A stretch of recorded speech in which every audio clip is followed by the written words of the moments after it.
அஸ்ஸலாமு அலைக்கும் வரஹ்மத்துல்லாஹி வபரகாத்துஹு. பெண் சகோதரிகளிலிருந்து எல்லாருமே முன்னுக்கு வர தயங்குறதன் காரணமாக சில கேள்விகள் இங்கு கிடைக்கப்பெற்றுள்ளது. அந்த வகையில் ராணா செல்வதி, அராலி ரோட், ஓட்டுமடம், யாழ்ப்பாணம்.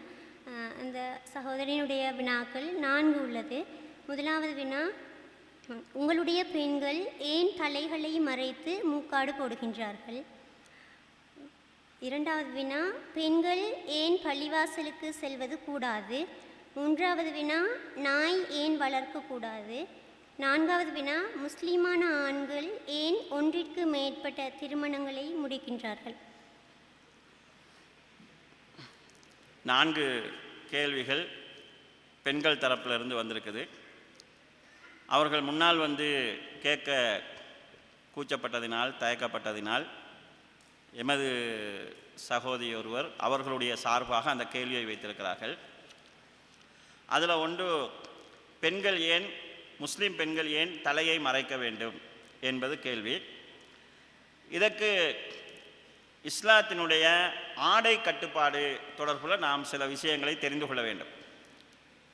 இன்று பொதுவாக எல்லா மத தலைவர்களும், ஒழுக்கத்தை விரும்பக்கூடிய அறிஞர்களும் எமது சமுதாய பெண்களுடைய ஆடை முறை ஒழுக்கம் கெட்டதாக மாறிக்கொண்டு வருகிறது என்று கவலைப்படுகிறார்கள். பௌத்த மத தலைவர்கள் ஆலயத்துக்கு வருகிற போதாவது ஒழுங்காக உடுத்துட்டு வாங்கன்னு பேசுகிறாங்க. இந்து மத தலைவர்களும் அதை சொல்கிறாங்க, கோயிலுக்கு வர நேரமாவது கொஞ்சம் கட்டுப்பாடாக உடுத்துட்டு வாங்கன்னு சொல்கிறாங்க. எனவே பெண்களிடத்தில் ஒரு ஆடை கட்டுப்பாடு தேவை என்கிற சிந்தனை எல்லா மக்கள் மத்தியிலும் இருக்கிறது. குறிப்பாக இன்றைய மீடியாக்களும் இன்றைய உலகத்தை வழிநடத்தி போகிற சில சக்திகளும் பெண்களை போக பொருளாக காட்டி அதை வச்சு பொழப்பு நடத்துகிறாங்க. ஆண்கள் ஆடை அணிகிற போது எவ்வளவு கூடுதலாக மறைக்கிறாரோ அதை கண்ணியமாக பார்க்குறாங்க. ஒரு ஆண் கைகட்டை சேட் போடுவதை விட கை நீட்ட சேட் போட்டால் ரெஸ்பெக்டான ஆள்னு பார்க்குறாங்க. ஆனால் ஒரு பெண் ஆடை அணிகிற போது எவ்வளோ குறைக்கிறாரோ அவ்வளவுக்கு நாகரிகமானவன்னு காட்டுறாங்க. நாங்கள்லாம் ஆண்கள் ஒரு ஆஃபீஸுக்கு நீங்கள் போய் பார்த்தீங்கன்னா கை நீட்ட சேட் போட்டிருக்கிறாங்க, இது வரைக்கும் போட்டு டையை போட்டு மூடி இருக்கிறாங்க, நல்ல முழு உடம்பு மறைக்கிற மாதிரி தான் போட்டிருக்கிறாங்க. ஆனால் ஒரு பெண்ணை பார்த்தோம்னு சொல்லி சொன்னால் முன்னால் பெரும்பகுதி திறந்திருக்குது, பின்னால் பெரும்பகுதி திறந்திருக்குது, இடையில சில பகுதி திறந்திருக்குது. இப்படி இதைத்தான் நாகரிகம்ன்ற மாதிரி காட்டி சமுதாயத்தை ஒரு தவறான வழியில் கொண்டு போய் கொண்டிருக்கிறாங்க. இஸ்லாம் என்ன சொல்லுதுன்னு சொன்னால், ஆண்களுக்கும் ஆடை கட்டுப்பாடு இருக்கிறது, பெண்களுக்கும் ஆடை கட்டுப்பாடு இருக்கிறது. ஆனால் அளவில் வித்தியாசம் இருக்குது. இந்த அளவில் வித்தியாசம்ங்கிறத எல்லாரும் ஏற்றிருக்கிறோம். இப்போ சாதாரணமாக ஒரு ஆண் வீட்டில் இருக்கும்போது ஒரு கல்சா மட்டும் அணிஞ்சிட்டு வீட்டில் இருக்கலாம், தாய்க்கு முன்னாலும் இருக்கலாம், தங்கச்சிக்கு முன்னாலும் இருக்கலாம். ஆனால் ஒரு பெண் அதே அளவு ஆடையில் தந்தைக்கு முன்னாலும் இருக்க முடியாது, சகோதரனுக்கு முன்னாலும் இருக்க முடியாது. எல்லா சமூகமும் அதை ஏற்றுக்கொள்ளுது. ஆடை விஷயத்தில் ஆணும் பெண்ணும் வேறுபாடானவர்கள். அப்போ இஸ்லாத்தில் ஒரு ஆடை விஷயத்தில் ஒரு பெண்ணை பொறுத்தளவு முகம், மணிக்கட்டு தவிர்ந்த ஏனைய பகுதிகளை முழுமையாக மறைத்திருக்க வேண்டும். அதுக்காக அவங்க அணிகிற ஆடை கருப்பாகத்தான் இருக்க வேண்டும்ங்கிற கட்டாயம் கிடையாது, என்ன நிறத்தில் வேணாலும் அணியலாம். அடுத்தது, அவங்க அணியக்கூடிய ஆடை டைட்டாக இருக்கக்கூடாது. ஆடை அணிஞ்சு டைட்டாக ஆடை அணிஞ்சிருந்தா சில நேரங்களில் நிர்வாணமாக பார்க்குறத விட கவர்ச்சியாக இருக்கும், அது ஆபாசமாக இருக்கும். மூணாவது, மெல்லியதாக இருக்கக்கூடாது. நாலாவது, அடுத்தவங்களை கவர்ந்து இருக்கிற மாதிரி கவர்ச்சி தன்மை கூடியதாக இருக்கக்கூடாது. இந்த டைட்டாக இருக்கக்கூடாது, உத்து பார்த்தா உள்ள விளங்குற மாதிரி மெல்லிசா இருக்கக்கூடாதுங்கிறதெல்லாம் ஆண்களுக்கும் உரிய சட்டங்கள் தான். அளவில் வித்தியாசம். ஒரு ஆணை பொறுத்த அளவில் தொப்புள் முதல் முழங்கால் வரை கட்டாயமாக மறைத்தாக வேண்டும். இதில் தலையும் முந்தானையும் கட்டாயமானது. ஒரு பெண்ணை பொறுத்த அளவில் தாவாணி போடணும். இந்த சட்டங்கள் கடந்த காலத்தில் எல்லா சமுதாயத்திலும் இருந்தது. தாவாணிங்கிறது தமிழ் கலாச்சாரத்திலையும் உள்ளது தான். தலையை மூடுறதுங்கிறது தமிழ் கலாச்சாரத்தில் உள்ளது தான். நீங்கள் பார்த்தீங்கன்னா இந்தியாவில், வட இந்தியாவில் இருக்கக்கூடிய தமிழ் பெண்கள் எல்லாம் தலையை மூடிக்குவாங்க. இந்திரா காந்தி கூட தலையில் அவங்க சேலையை தூக்கி தலையில் போட்டுக்குவாங்க. தலை மறைத்தல்ங்கிறது அவங்களுடைய பண்பாடுகள் இருந்திருக்குது. இஸ்லாம் அதை கடுமையாக சொல்லுது. ஒரு பெண்ணை பொறுத்தளவு வெளியே போகிறாங்கண்டா, வீட்டை விட்டு வெளியே போகிறாங்கண்டா, அந்நிய ஆண்கள் முன்னால் இருக்கிறாங்கன்னு சொன்னால் தங்களுடைய அதாவது தலைமுடிகளை மறைத்திருக்க வேண்டும், முந்தானை போட்டிருக்க வேண்டும் என்று சொல்கிறது. இந்த ஆடை கட்டுப்பாடுங்கிறது ஒழுக்கத்துக்குரியது. பிற ஆண்களை தப்பான எண்ணம் கொள்வதை விட்டு, தூண்டுவதை விட்டு தடுக்கிறதுக்குரியது. சில நேரங்களில் ஒவ்வொருத்தருக்கும் ஒவ்வொரு ரசனை இருக்கலாம். நீங்கள் சில நேரம் கேட்கலாம், தலைமுடியில் அப்படி என்ன இருக்குதுன்னு சொல்லி. பழங்கால கவிஞர்கள் எல்லாம் இந்த தலைமுடியை வச்சு தான் நிறைய கவிதைகள் படிச்சிருக்கிறாங்க. அப்ப தலைமுடியிலும் ஒரு கவர்ச்சி இருக்குது. ஒவ்வொருத்தருக்கும் ஒவ்வொன்றில் கவர்ச்சிருக்கலாம். எனவே தலைமுடியை பொறுத்தளவு அவங்க வெளியில போற நேரத்தில் மறைச்சிருக்க வேண்டும் என்று இஸ்லாம் சொல்லுது. இது பெண்கள் என்கிறதுக்காக. இப்ப நாங்களும் சில தலையில தொப்பி போட்டிருக்கிறோம். இது ஆண்களை அவமதிக்கிறதா? இந்த ஆடை விஷயத்தை நீங்க எடுத்துக்கொண்டீங்கன்னா, அசரத் போட்டிருக்க உடுப்பை பார்த்தீங்கன்னா நீங்க போடுற அபாயம் ஒன்று தான். நம்ம முஸ்லீம் பெண்கள் போடுற அபாயம் ஒன்று தான். கலர் வித்தியாசமா இருக்குது, டைப் வித்தியாசமா இருக்குது. பெண்கள் வெள்ளையா போட்டா உள்ளாடைகள் எல்லாம் விளங்குற மாதிரிக்கு, அதனால கருப்புல கலரை போட்டுக்கிறாங்க. அப்ப இது பெண்களை அடிமைப்படுத்துறதாகவோ குறைச்சி காட்டுறதாக இருக்கக்கூடாது. பெண்களுக்கு பாதுகாப்பு கொடுக்கக்கூடியது. இந்த நியாயத்தை சில நேரங்களில் சங்கடப்படுகிற போது பெண்கள் உணர்ந்து கொள்றாங்க. சில நேரங்களில் பயணத்தில் போற நேரத்தில் நம்ம பஸ்ஸில் இருந்துட்டு இருக்கிறோம், மேலே நிற்கிறவங்களுடைய பார்வை தப்பாக போகுதுன்னு சில பெண்கள் தலைமுடியை அவுத்து முன்னால் போட்டுக்கிறாங்க. அதுக்கு லேசாக முந்தானியை போட்டு மறைச்சிட்டே போயிடலாம். அப்படி இல்லைன்னு சொன்னால் கொடையை எடுத்து வச்சுக்கிறாங்க, பேச எடுத்து இப்படி வச்சுக்கிறாங்க. இந்த சங்கடங்கள் தேவையில்லை என்று இஸ்லாம் போகும்போதே மறைச்சிட்டு போயிருங்க. நம்ம ஏன் மறைக்கிறோம்? மறைக்க வேண்டிய ஒன்றை திறந்திருக்கிறோம் நினைக்கிறதுனால தான் நாங்கள் மறைக்கிறோம். அந்த மாதிரி சங்கடங்கள் வருகிற போது, சங்கடங்கள் வர்றதுக்கு முன்னாலே நீங்க மறைச்சிட்டு போயிருங்க, அது உங்களுடைய ஒழுக்கத்துக்கு நல்லது என்று இஸ்லாம் சொல்கிறது. அடுத்தது ரெண்டாவது கேள்வி என்னன்னு கேட்டா, பெண்கள் ஏன் பள்ளிக்கு வரக்கூடாது என்கிற அடிப்படையில் கேட்டிருக்கிறாங்க. பெண்களை பொறுத்தளவுல இஸ்லாத்தில் பள்ளிக்கு வருவது தடை கிடையாது. ஏனைய சமுதாய நடைமுறைக்கும் முஸ்லீம் சமுதாய நடைமுறைக்கும் வித்தியாசம் இருக்குது. ஏனைய சமுதாயத்தை சேர்ந்த மக்கள் கிழமைக்கு ஒரு முறை ஆலயத்துக்கு போவாங்க. கோயிலுக்கு போகிறதாக இருந்தாலும் சரி, ஆலயத்துக்கு போகிறதா இருந்தால் கிழமைக்கு ஒரு முறை போவாங்க. ஆனால் இஸ்லாத்தில் ஒரு நாளைக்கு 5 முறை போகணும். ஒரு முறை 5 முறை வீட்டில் இருந்து தன்னுடைய ஆடைகளை ஒழுங்குபடுத்தி கொண்டு வீட்டு வேலைகளை பார்த்து கொண்டு ஒரு பெண்ணுக்கு பள்ளிக்கு போய் வாரதுங்கிறது சிரமமானது. அடுத்தது, எங்களுடைய நாட்டில் இருக்கக்கூடிய பள்ளிகள் எல்லாம் ஆண்களுக்கே தட்டுப்பாடானது.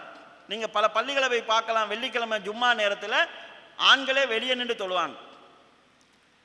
பெண்கள் பள்ளிக்கு போவது தடை கிடையாது. அதே நேரம் ஆண்களைப் போல கட்டாயம் போக வேண்டும் என்கிற ஏவலும் கிடையாது. இஸ்லாத்தில் ஆக புனிதமான இடங்களாக பள்ளிகளாக 3 பள்ளிகள் இருக்குது. ஒன்று மக்காவில் இருக்கக்கூடிய காபத்துல்லா, 2வது மதீனாவில் இருக்கக்கூடிய மஸ்ஜிது நபவி, 3வது பைத்துல் முகதஸ் பலஸ்தீனில் இருக்கக்கூடிய பைத்துல் முகதஸ். இது 3 புனிதமான பள்ளிகள். இந்த 3 பள்ளிக்குமே பெண்கள் போறாங்க. நாங்கள் இங்கிருந்து மக்காவுக்கு உம்ராவுக்கு போறவங்க நீங்க பார்க்கலாம், ஹஜ்ஜிக்கு போறவங்களை பார்க்கலாம். ஆண்கள் பெண்கள் எல்லாரும் தான் போறாங்க. நீங்க டிவியில் வேணும்னா இந்த மக்காவுடைய மதீனாவுடைய காட்சிகளை பார்க்கலாம். ஆண்கள் பெண்கள் எல்லாரும் ஒன்றா தான் போறாங்க. அங்கே அதுக்கான வாய்ப்புகளும் வசதிகளும் இருக்குது. பெண்கள் பள்ளிக்கு வருவது தடை கிடையாது. ஆனால் ஆண்களை போல ஒரு நாளைக்கு 5 தரம் போகன்ற ஏவல் கிடையாது. வாய்ப்பு இருந்தால், வசதி இருந்தால் அவங்களுக்கு போறதுக்கான அனுமதி இருக்குது. பெண்களுடைய சூழ்நிலையை கருத்தில் கொண்டு இஸ்லாம் அதை கட்டாயப்படுத்தவில்லை. தடை என்று நீங்கள் நினைக்கிறதுக்கு காரணம் என்னென்னு கேட்டால், நீங்கள் போகிறத பார்க்கறது இல்லை, அதனால தடைன்னு நினைக்கிறீங்க. பெரும்பாலும் ரமலான் காலங்களில் எல்லா பள்ளிகளையும் இரவு தொழுகை செய்வாங்க. அந்த நேரங்களில் பெண்கள் பள்ளிக்கு போய் வருவதை நீங்கள் பார்க்கலாம். அது விசேஷமான காலங்களுக்கு போய் வந்து கொள்வாங்க. எனவே பெண்கள் பள்ளிக்கு செல்வதை இஸ்லாம் தடுக்கவில்லை. அடுத்து, நாய் வளர்க்குறது சம்பந்தமாக கேட்குறாங்க. இஸ்லாத்தை பொறுத்தளவுல நாய், பன்றி இந்த 2யுமே அசுத்தமான பிராணிகளாக பார்க்குது. நாய் வளர்ப்பதை இஸ்லாம் முற்றாக தடை செய்கிறதான்னு கேட்டால் முற்றாக தடை செய்யவில்லை. 2 விஷயத்துக்காக பயிற்றப்பட்ட நாய்களை வளர்ப்பதை இஸ்லாம் அனுமதிக்குது. சில நேரம் முஸ்லீம்கள சிலருக்கு கூட இந்த சட்டம் தெரியாமல் இருக்கலாம். ஒன்று என்னன்னு கேட்டால், வேட்டையாடுவதற்கு நாய்களை பயன்படுத்துவாங்க. பயிற்றப்பட்ட நாய்கள், பயிற்சி கொடுக்கப்பட்ட நாய்கள். அந்த நாய்களை வேட்டை பிராணிகளை வேட்டையாடுவதற்கு பயன்படுத்திக் கொள்ளலாம். குர்ஆனிலேயே அல்லாஹ் தஆலா இதற்கான அனுமதியை கொடுத்திருக்கிறார். 2வது என்று சொன்னால், விவசாய நிலங்கள் போன்றவற்றை பாதுகாப்பதற்கான பாதுகாப்பு பிராணியாக நாயை வளர்க்கலாம். இஸ்லாம் நாய் வளர்ப்பதை கூடாது என்று சொல்கிறதுக்குன்னா, செல்ல பிராணியாக வளர்ப்பாங்களே, தங்களோட சமூக அந்தஸ்தை காட்டுறதுக்கு செல்ல பிராணியாக வளர்ப்பாங்களே, இதை இஸ்லாம் கூடாதுன்னு சொல்கிறது.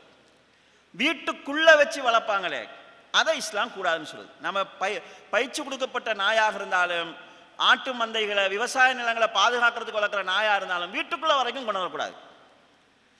இந்த நாய் மீது கொள்ளக்கூடிய மோகம் இன்றைக்கு உலகத்தை எந்த நிலைக்கு கொண்டு போயிருக்குதுன்னா, பெத்த தாய் தகப்பனை பார்க்காம நாய் மேலே பாசம் வைக்கிற சமுதாயத்தை உருவாக்கி இருக்குது. எங்களோட நாட்டிலேயே நாங்கள் பார்த்துட்டோம்.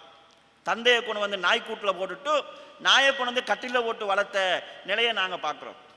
ஐரோப்பா நாடுகள் தாயையும் தந்தையும் கொண்டு போய் முதியோர் இல்லத்தில் விட்டுட்டு நாயோட போய் உமா பாப்பா பார்த்துட்டு வரான். கையில் நாயோட சங்கிலியோடு அவங்க போகிறான். உமா பாப்பாவுக்கு நாய் வளர்க்க அவனுக்கு முடியுது, தாயை வளர்க்க அவனால் முடியலை. இந்த நாய் மூலமாக ஒழுக்கக்கேடான பல நிகழ்ச்சிகளும் மேற்குலகில் நடந்து கொண்டிருக்கிறது. தவறான பல விஷயங்களுக்கு நாயை பயன்படுத்துகிறாங்க. எனவே நாயை பொறுத்தளவுல வீட்டுக்கு வெளியில் விவசாயங்களுக்காகவோ பயிற்சிக்கு வேட்டைக்காகவோ பயிற்சி கொடுக்கப்பட்டு வளர்க்குறதாக இருந்தால் இஸ்லாத்தில் அதுக்கு அனுமதி இருக்குது. வீட்டுக்குள்ளே வளர்க்கக்கூடாது. அடிப்படையான ஒரு காரணத்தை இஸ்லாம் சொல்லுதோ, நாய் நஜீஸானது. அவனுடைய எச்சில் பட்டால் ஒரு பாத்திரத்தை 7 முறை கழுகணும், 1 முறை மண் தேய்த்து கழுக வேண்டும். அந்த அளவுக்கு அதில் மனிதனுக்கு தீங்கிழைக்கக்கூடிய அசுத்தமான கிருமிகள் இருக்குது என்று இஸ்லாம் சொல்கிறது. இந்த அடிப்படையில் தான் வீட்டுக்குள் நாய் வளர்ப்பதை இஸ்லாம் தடை செய்திருக்கிறது. அடுத்தது முக்கியமான ஒரு கேள்வியை கேட்டிருக்கிறாங்க. குறிப்பாக இது பெண்கள் தரப்பிலிருந்து வர வேண்டிய ஒரு கேள்விதான். ஆண்கள் ஏன் பலதார மனம் செய்கிறாங்க? பலதார மனம் செய்வதை ஏன் இஸ்லாம் அனுமதிச்சிருக்குது? ஒரு ஆண் பல பெண்களை முடிக்கலாம் என்கிற நிலை இருக்குது, ஏன் என்று கேட்குறாங்க. இது சம்பந்தமாக நம்ம விரிவாக தெரிந்து கொள்ள வேண்டிய தேவை இருக்குது. சில நேரங்களில் இது விமர்சனமாக கூட செய்யப்படுவதுண்டு. இஸ்லாம் பலதாரத்தின் மூலமாக சமூக கட்டுக்கோப்பலை சிதைத்திருப்பதாக நினைக்கிறாங்க. அப்போ பலதார மனம் சம்பந்தமான ஒரு தெளிவு கட்டாயம் எல்லாருக்கும் தேவை. முதலாவது, பலதார மனம் என்பதை இஸ்லாம் நபி ஸல்லல்லாஹு அலைஹி வஸல்லம் அவங்க தான் அறிமுகப்படுத்தினாங்களா, அதற்கு முன்னாலே இருந்தே பலதார மனம் என்கிற நடைமுறை இருந்துச்சா? இதை நம்ம தெரிஞ்சுக்கொள்ளணும். நாங்கள் பைபிளில் பழைய ஏற்பாட்டை எடுத்து பார்த்தால் ஆபிரகாம் என்கிற தூதர் இருந்திருக்கிறார், இறை தூதர் இருந்திருக்கிறாரு. தாவீது என்கிற இறை தூதர் இருந்திருக்கிறாரு. இதே போல சாலமோன் என்கிற இறை தூதர் இருந்திருக்கிறாரு. இன்னும் பல இறை தூதர் இருந்திருக்கிறாங்க. எல்லாருமே பலதார மனம் முடிச்சிருக்கிறாங்க. சாலமோன் என்கிற இறை தூதருக்கு 300 மனைவிகளும் 700 மறுமனையாட்டிகளும் இருந்ததாக நாங்கள் பழைய ஏற்பாட்டிலே பார்க்கிறோம். அப்போ பலதார மனம் என்கிறது நபி ஸல்லல்லாஹு அலைஹி வஸல்லம் முன்னாலேயே நடைமுறையில் இருந்திருக்குது. நாங்கள் இந்து மதத்தை எடுத்துக்கொண்டோம்னு சொல்லி சொன்னால் தசரதற்கு 60,000 மனைவிகள் இருந்ததாக செய்திகள் சொல்கிறது. அவருடைய பல மனைவிகள் இருந்ததுனால தான் அவங்களுடைய மகன் ராமன் காட்டுக்கு போகிற நிலைமை ஏற்பட்டுச்சு. இதே போல கிருஷ்ணருக்கு பல மனைவிகள் இருந்ததாக இந்து புராணங்கள் சொல்லுது. அப்போ பலதார மனம் என்பதை இஸ்லாம் தான் அறிமுகப்படுத்தியதான்னு கேட்டால் இஸ்லாம் அறிமுகப்படுத்தலை. இஸ்லாம் நபி அவங்களுக்கு முன்னாலேயே பலதார மனம் என்கிறது சமுதாயத்தில் இருந்துச்சு. அப்போ இஸ்லாம் செஞ்சது என்ன என்று கேட்டால், ஒரு ஆண் எத்தனை பெண்களை வேண்டுமானாலும் மணக்கலாம் என்கிற சட்டத்தை மாற்றி ஒரு ஆண் ஒரே நேரத்தில் 4 பெண்களுக்கு மேலே மணக்கக்கூடாது என்கிற சட்டத்தை இஸ்லாம் கொண்டு வந்தது. அதே நேரம் ஒருவர் தனது செல்வத்தையும் செழிப்பையும் காட்டுவதற்காக பலதார மனங்களை முடித்தார். இஸ்லாம் என்ன சொல்லுதுன்னு சொன்னால், ஒருவருக்கு பல மனைவிகளோடு வாழ்ந்து அவங்களுடைய தேவைகளை நிறைவேற்றக்கூடிய அளவுக்கு பொருளாதார வசதியும் உடல் நலனும் இருந்தால் மட்டுமே திருமணம் செய்யலாம் என்று சட்டம் போட்டது. 2 மனைவி இருந்தால் 2 மனைவியும் சமமாக பார்க்கக்கூடிய நீதி தழுவாமல் நடக்க முடியுமாக இருந்தால் தான் மனம் முடிக்கலாம் என்று நிபந்தனைகள் போட்டது. அப்போ பலதார மனத்தில் இஸ்லாம் செஞ்சது என்னன்னு சொன்னால், கட்டுப்பாடு இல்லாமல் இருந்த நிலையை மாற்றி ஒரு கட்டுப்பாட்டுக்குள்ளே கொண்டது, நிபந்தனைகளுக்கு உட்பட்டு அதை அனுமதிச்சது. சரி, இந்த பலதார மனத்தில் இருக்கக்கூடிய நியாயங்கள் என்ன, இதனால் சமுதாயத்துக்கு இருக்கக்கூடிய நலவு என்ன என்கிறத நாங்கள் பார்க்கணும். ஒருவன் ஒருத்தியோட தான் வாழணும் என்று சட்டம் போட்டால் கடவுள் என்ன செய்யணும்? ஆம்பளையும் பொம்பளையும் சமமாக படைக்கணும். ஒரு ஆண்கள் 100 பேர் பிறந்தா பொம்பளைகள் 100 பேர் பிறக்கணும்.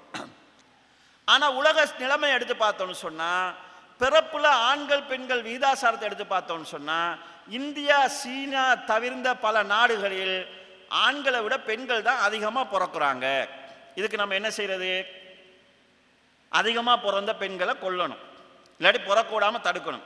சீனாவிலும் இந்தியாவிலும் ஏன் ஆண்கள் கூட இருக்கிறாங்கண்டா, பொம்பளை புள்ள பிறந்தா கொண்டுடுறாங்க, கருவிலையே அழிக்கிறாங்க. இந்தியாவில் சீனாவில் ஒரு குடும்பத்துக்கு ஒரு புள்ள தான் இருக்கணும்னு இருக்கிற புள்ள ஆம்பளை பிள்ளையா இருக்கட்டும்னு சொல்லி பெண் குழந்தைகளை கொலை செஞ்சாங்க. அதனால அங்கே ஆண்கள் அதிகமாக இருக்கிறாங்க.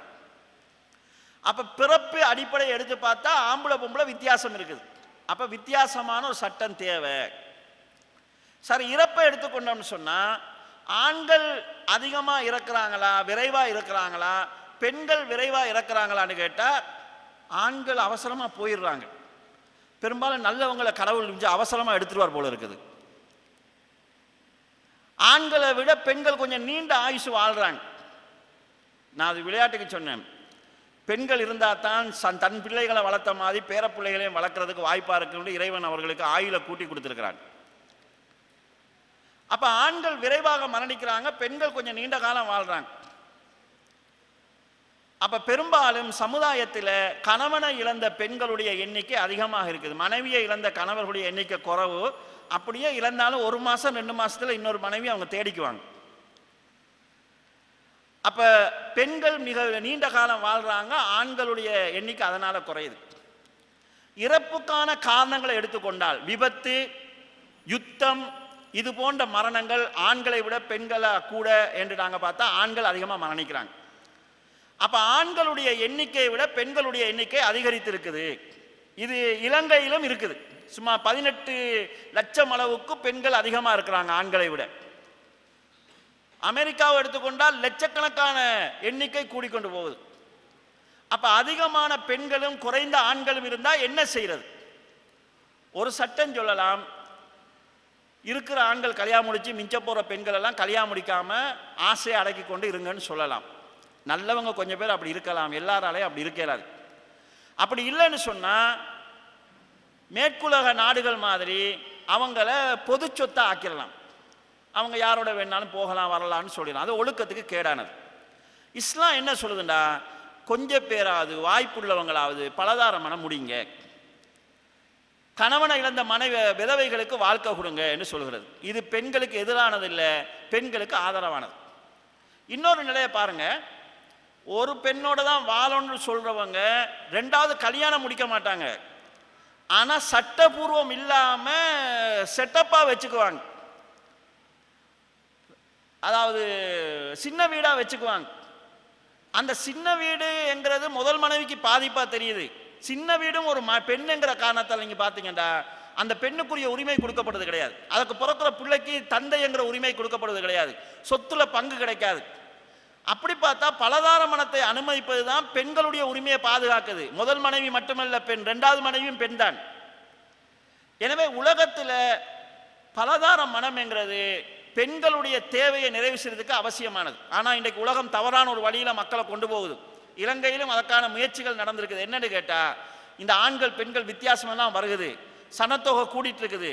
ஆண்கள் ஆண்களை கல்யாணம் முடிக்கலாம், பெண்கள் பெண்களை கல்யாணம் முடிக்கலான்னு மக்களை ஒரு தவறான திசையில் கொண்டு போய்த்துட்டு உலக மக்களையே அழிவின் பக்கம் கொண்டு போய் கொண்டிருக்கிறாங்க.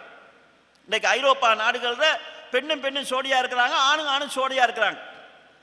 இவங்களுக்கு அந்த கல்யாண பிரச்சனைகளை தீர்க்கிறதுக்கு இது ஒரு வழியாக தெரியுது.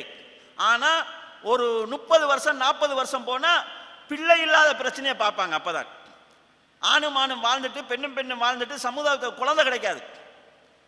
அப்போ அந்த நாட்டில் வயசு போனவங்க இருப்பாங்க, பிள்ளைகள் இருக்காது, இளைஞர்கள் இருக்க மாட்டாங்க, நாடு சீரழியும். இந்த தவறுகளால் முன்னைய சமுதாயம், அதாவது லூத் என்று நாங்கள் சொல்வோம், அந்த நபியினுடைய சமுதாயம் அழிக்கப்பட்டிருக்கிறது. எனவே பெண்கள், இஸ்லாம் என்ன சொல்லுதுன்னா உலக அழிவு நெருங்குற போது பெண்கள் அதிகரிப்பாங்க. எந்த அளவுக்கு அதிகரிப்பாங்கன்னா 50 பெண்ணுக்கு ஒரு ஆண் என்கிற நிலை வருகிற அளவுக்கு பெண்களுடைய எண்ணிக்கை அதிகரிக்கும் என்கிற நிலையை நாங்கள் பார்க்குறோம். எனவே இந்த பெண்களுடைய எண்ணிக்கை அதிகரிப்பதற்கு சரியான முறையான ஒரு தீர்வு வரணும்னு சொன்னால் பலதார மனத்தை நியாயங்களோட நேர்மையோட முறையாக செய்யக்கூடிய ஒரு சட்ட சூழ்நிலை உருவாக வேண்டும். இஸ்லாம் இது போன்ற காரணங்களால் பலதார மனத்தை அனுமதிச்சிருக்குது. கட்டாயம் முடிக்கொண்டு கிடையாது, நாங்கள்லாம் ஒன்றோட தான் இருக்கிறோம், கட்டாயம் கிடையாது. யாருக்கு வாய்ப்பு இருக்குதோ, யாருக்கு வசதி இருக்குதோ, யாருக்கு பணம் இருக்குதோ, அல்லது பல மனைவிகளை வச்சு அவங்களோட வாழ்க்கை நடத்த முடியும் என்கிற அளவுக்கு உடல் நிலை இருக்குதோ, அவங்க அப்படி வாழ்க்கை நடத்துவதன் மூலமாக பலருக்கு வாழ்க்கை கிடைக்கும். சில நேரங்களில் நாங்கள் பார்க்கலாம், கல்யாணம் முடிச்சு 3 மாதத்தில் மாப்பிள்ளை மௌத்தா போயிருப்பான். இன்றைக்கி கன்னி பெண்களுக்கே மாப்பிள்ளை தருவது கஷ்டமாக இருக்குது. கல்யாணம் முடிச்சு 3 மாதம்னு சொன்னால் அந்த மாதிரி இல்லை பெண்களுக்கெல்லாம் வாழ்க்கை தருவது கஷ்டமாக இருக்குது. அவங்களுக்கு லேசான ஒரு வழி இன்னொரு மனைவிக்கு இன்னொரு கணவனுக்கு ரெண்டாம் மனைவியா இருக்கிறது. கணவனே இல்லாமல் இருக்கிறத விட ரெண்டாம் மனைவியா இருக்கிறது நல்லது தானே, ஒரு பாதுகாப்பு கிடைக்குது தானே, அப்ப சமுதாயத்தில் ஒரு அந்தஸ்து கிடைக்குது தானே. சட்டபூர்வமாக இஸ்லாம் இதை செஞ்சு கொள்வதற்கான அனுமதியை கொடுத்திருக்கிறது.